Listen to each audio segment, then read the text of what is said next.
Everyone needs a second passport. It doesn't matter whether you are watching this from Europe with your European passport, one of the best in the world in terms of freedom of movement, or from India where there is a real need to obtain a second passport due to all the bad reputation and poor freedom of movement. The first reason is protection from restrictive governments, and we have seen in Spain, France and Germany, and also in other countries, but these are the most notable, peaceful countries where the government takes care of its people and everything works well, went off the rails during the pandemics. And I see this pattern repeating. Some of these countries that used to be considered the best in the world, the safest, the freest, are slowly becoming the worst, showing the same patterns we see in countries where the situation is or was very bad, such as in Argentina. And if you want the freedom to leave your country whenever you want, some of these countries introduced restrictions where only those with dual citizenship were allowed to leave. That happened in 2020. If you had a second citizenship, you could leave. The rest had to stay. In situations like that, I'm not saying there is going to be another pandemic or another similar crisis or blackout 2.0, but it's always smart to at least have that option. If you can leave your countries and avoid repression and chaos, isn't it worth making the effort or investing some money to obtain a second citizenship and have that escape route? We will always be more protected from those governments, especially if you are a US citizen. The US has the craziest tax system in the world. They have to report all their bank accounts, the balances of those accounts, all transactions from their foreign companies. It's a nightmare to go through all that paperwork and report it even you have lived there a single day. You might be in that situation now, or if the European Union decides to, instead of using some models that you have to report in case you are a resident of a tax-aggressive country like Spain, France, you will have to do it as a non-resident too, just so they can know everything you hold abroad and legally require you to report it. Many people say that they don't need a second passport, that they are fine with the French one, because in terms of freedom of movement it's one of the best. But when you start making more money, or you want to leave the country, or you have already living abroad and complying with all the rules, and you start to sense the danger ahead, there comes a point where it's time to get a second passport. The second reason is financial privacy. If you move to another country, let's say the UAE, and you don't want France or the UK or Germany to know anything about your finance, your crypto, your accounts, you formally become a tax resident in that other country, you stop owing taxes in Spain, and you cut those ties. But you are still using your Spanish passport, and you think, Spain can always find out that I'm here and what I do, or don't have I keep using this Spanish document.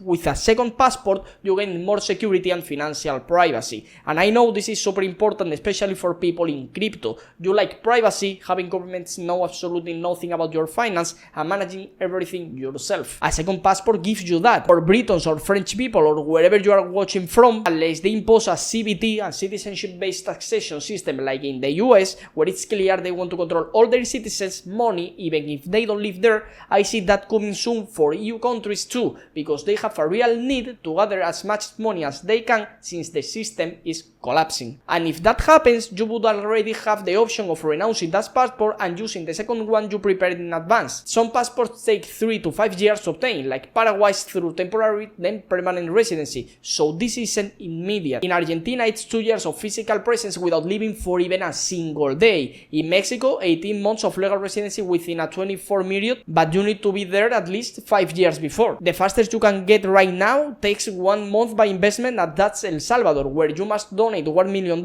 or you have another investment options in the Caribbean within 1 year, or in Turkey in 1.5 years, all of this between $250,000 and $450,000 depending on the route or exception, maybe $500,000 or $300,000 in exchange for getting a passport in under a year without having to physically live in that country. So if you are not willing to invest in a passport, obtaining a second one is a long-term strategy for protection, because you are not going to get it overnight. It requires a real residency in the country. The third reason is your family's future. It doesn't matter what passport you currently have. It could be one that is poorly ranked internationally without visa-free access, objectively a bad passport. And second passport can help your family expand their travel opportunities without needing visas. For example, your children could study at a better university if you live in India and you want your children to study in Europe, because even though what's coming may be thought, it's still an upgrade, and you want them to study for 2, 3, 4 years, you can obtain the golden visa of Portugal or another Schengen country, and they could study in Europe. Even if you already have a strong passport like that of Spain, French, German is one,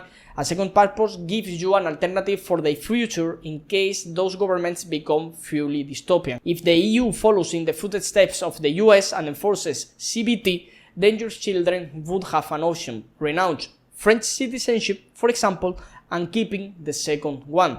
We never know that will happen in 20 years. 15 years ago, CRS and FATCA didn't even exist. Not all these reporting obligations based on residency or citizenship. Depending on the country, you had to declare one thing or another, but it wasn't as heavily regulated and organized as it is now. And look at where we are 15 years later. You have to report everything, and governments and banks must comply. In my case, I wasn't lucky enough to have grandparents or parents from another country where I would have been born with jus solis and had 2 or 3 citizenships. I only have the Spanish one for now. That's why I'm looking for new residencies, new citizenship. I'm looking to get 2 citizenship in a short term, okay? Not just for myself, but for my future children or even siblings, since in many investment programs you can add them. If you want to give your family that option, it's a step you can take. Another reason, and this depends on which passport you have, is freedom of travel, freedom of movement. Every passport carries its own stigma. As a Spanish citizen, I have traveled to a wide range of countries with my Spanish passport, and I have virtually no problems, but many of my clients don't have a passport as respected as the Spanish one for now, and they have been pulled into rooms, questioned extensively, or even forced to do things that are not very clean. Many people with Venezuelan, Colombian, Argentine, or Mexican passport can travel to many countries worldwide, but when they land in Europe, they get grilled with questions. Authority checks their lodging, their intentions, their return ticket, everything.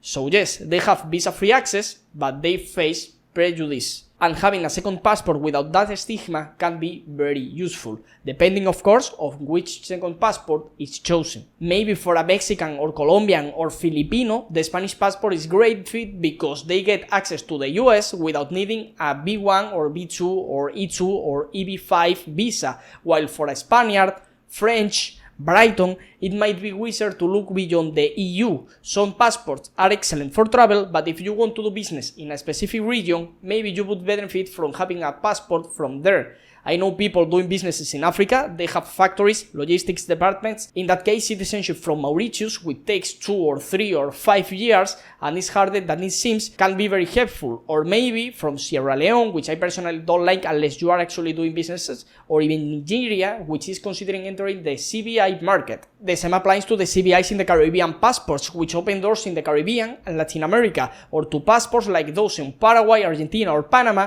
which aren't as easy to get anymore but still offer great advantages in the region. Even if you have a very good passport, that second passport might open more doors in a specific geographical area. And the last reason, which is very personal to me, is having an escape route, a real second option. Because knowing that at any time I can renounce Spanish citizenship, that I can free myself from all those obligations, is peace of mind. I'm not saying I will do it in the short term. Right now we have one of the best documents in the world for traveling and opening bank accounts or companies. But what if in 5 to 10 years things get as bad as we are seeing? What if another event occurs that prevents us from leaving? What if it happens? Knowing I have the option to travel, to be a global citizen with a passport that doesn't impose taxes or restrictions, that is priceless. Having that option and that peace of mind is worth far than 1 million euros. But Victor, if it's only about taxes, no one would pay that million euros because over 10 or 20 years you would pay way less in taxes. Well, depending on the profile, that might be true. In other cases, I can assure you it's not.